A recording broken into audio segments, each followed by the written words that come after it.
If you want to learn how to do some of the sauciest layups in all of NBA history, then you've clicked on the right video, because this is how to do every layup in NBA 2K26, the easy version. Alright, for reference, here are all the layups that are going to be portrayed in this video.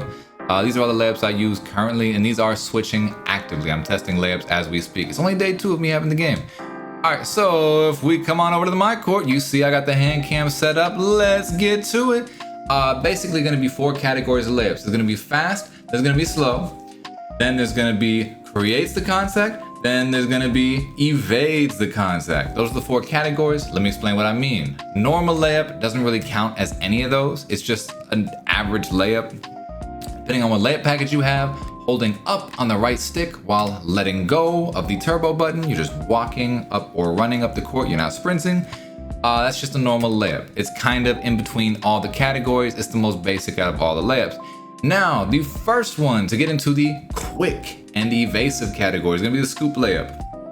This is a scoop layup. You wanna, whatever hand the ball is in, you wanna hold the right stick to that side and directly to that side. So if it's in the right hand, you don't wanna hold up into the right. You don't wanna hold down into the right. You wanna hold directly to the right. So watch the hand cam. Running towards the basket. You're not holding sprint. You're not holding that button. Let go of this button. Right stick directly to the right if it's in the right hand. Vice versa, if it's in the left hand, you can go directly to the left stick. It's very quick. Scoop. It can scoop it over the defense. It can run you past the defense. It's a very good layup. All right, if there's someone sitting in the paint waiting for you, you can do a floater by holding directly down on the right stick. Again, there is no turbo being used, but if you want to do a floater this year, it's straight down on the right stick. Now keep in mind, with these layups, you got to be running towards the basket. If you're running too far away from the basket, I try to do scoop right here. That is now a pull-up midi.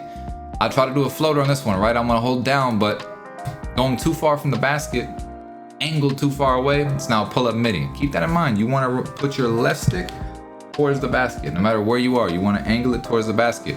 All right, cool. So now we've gone over normal layup, we've gone over scoop layup, we've gone over floater. Floater is also considered an evasive layup, just so you guys know. Now there's cradles and euros. Both cradles and euros are the same layup package. They have not separated those out in terms of animation. So if you pick LaMelo Ball Euro, you also have LaMelo Ball Cradle. LeBron Euro, LeBron Cradle, so on and so forth. Okay. Cradles are absolutely slow and create contact, but they're very strong. If you create contact, keep in mind, more contact is not a bad thing necessarily, as long as you don't get blocked. So, cradle, whatever hand the ball is in, now instead of directly to the side the ball is in, you want to hold down into that side. So, the ball's in the right hand, you want to hold down into the right. So watch, down into the right. And you kind of did a euro, like a version of a euro, but trust me, that's a cradle, and that's a strong layup. Okay, ball's in the left hand, down to the left. I went too far down. That was a floater. See how easy it is this year? Watch the right stick too on the hand cam. So down and to the left. Look, slow cradle. Kind of puts his shoulder down, gets the bump. You can get that in game. You can get a lot of contact and get away with still greening it. Probably 40% covered. You're fine. All right, euro. It's the exact opposite. The ball's in the left hand, you want to hold to the opposite and down. So ball's in the left hand, down to the right. So let go of turbo, down to the right. There's your euro. Ball's in the right hand, let go of turbo, down to the left. Now, cradle creates contact, euro evades contact, right? So keep that in mind. When you're picking between the two, right, you have a lock that's bumping your hip. He's doing a good job of using those clamp animations to just stay on you. He's not a jumper. He's never jumped one time. Okay, if he's not a jumper, cradle. Take him to the hoop, slow, step him, green it, just time it. All right, now you've got a lock. He's blitzing you. He's trying to come across your body, get to the ball hand, boom. Now you want to euro. You want to avoid him trying to rip the ball away from you. You want to evade the contact and then just go up with it. All right, cool. Now there's a deceleration euro. Let's say you're euroing around somebody, but you know there's a chance someone is waiting to time you up at the basket. And when I say time you up, I mean they're gonna go for the block. They're trying to swat your in the 5th row, that's how they feel about you. They're trying to put it out of bounds, right? Okay, now for the deceleration euro. After you initiate the euro, you want to hold L2 or the left trigger on Xbox. So it'll look like this. And you'll notice he didn't slow down that much on this one. It actually varies greatly based on what kind of euro you get. I did a floater there by accident, but the euro you get really makes a difference. So watch, this one's gonna be a euro. I lied, I'm gonna do floaters until I can't stand anymore. All right, here we go, decel. So look, he slowed down, he kind of bumped, and then he faded backwards on it. You sometimes can get some pretty crazy animations on it. And really you can see that little bump, that extra bump. A decel euro goes from, the reason why it's cool, right, is it goes from evading the contact to, I'm about to create the contact at the last second. So I evaded the first defender. Now there might be someone who's the last second gonna jump or something, and I'm gonna take that contact. And as long as they mistime their jump, I'm gonna get the bump, then I'm gonna go up. I'm still experimenting in-game getting it. I've been kind of nervous to spam it because I don't want to get swatted by doing it at the wrong time, but it's very good for manipulating the defender's timing, their rhythm of you. It's not an every play type of thing. You don't want to spam it. Okay, so we talked about fast, slow. We talked about creating contact, evading the contact. Now, there's one more special category. It's layups that do both. They can go fast or slow, right? The euro is kind of medium or slow, so it doesn't hit that category, but fast or slow is the spin and the hop step. Okay, you're the type of guy who runs a 5-out zone, right?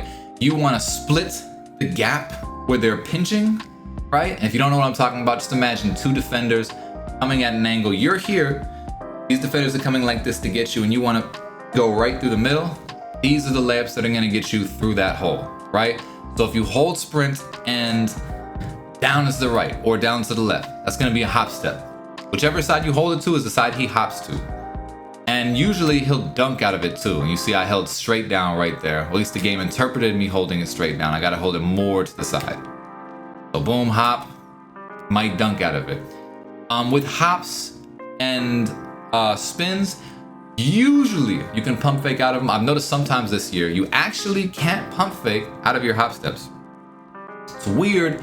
I'm experimenting. I don't know if it's in particular layup packages that you can't hop step out, you can't pump fake out of, or if it's just sort of like a case by case basis. I have noticed there are some weird things with pump faking this year, the same way there have been in previous years where you try to pump fake and you just go straight up. I'm working on that one, but typically 9 times out of 10, you can pump fake out of a hop step or a spin, and it's there so you can play that game. So, oh, I'm spinning through the contact, let go of everything. And then you can go up and just time the layup while the defender's in the air, right? So spinning, right? It's you're double tapping the square on PlayStation or X on Xbox. Still holding sprint, boom. And the spin can be a little bit slower than the hop step. So the hop is the quicker of the 2 for sure. But the spin is really good for if they're really trying to swipe at the ball side and like come across your body. Come across your body is spin. Splitting a gap is really hop step, if that makes sense. And those are different situations, right? Both useful, both can throw off the defender's timing by pump faking, both can draw fouls by pump faking, right? So they have their use as well. That's pretty much every layup in the game. There's one layup I didn't go over, there's a reason for it. They took jellies out of the game. Watch my right stick. Nothing.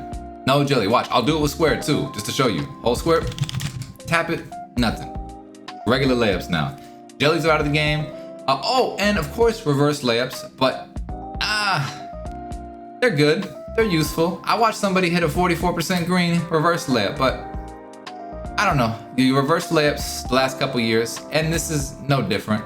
You hold the right stick to the baseline. So if you're running baseline and the baseline's to your right, you hold the right stick to the right, you let go of turbo, of course. I don't have reverse dunks on, so I should still be able to get it. Yeah, because I don't have reverse dunks on, I can hold sprint through it, still get it. Boom.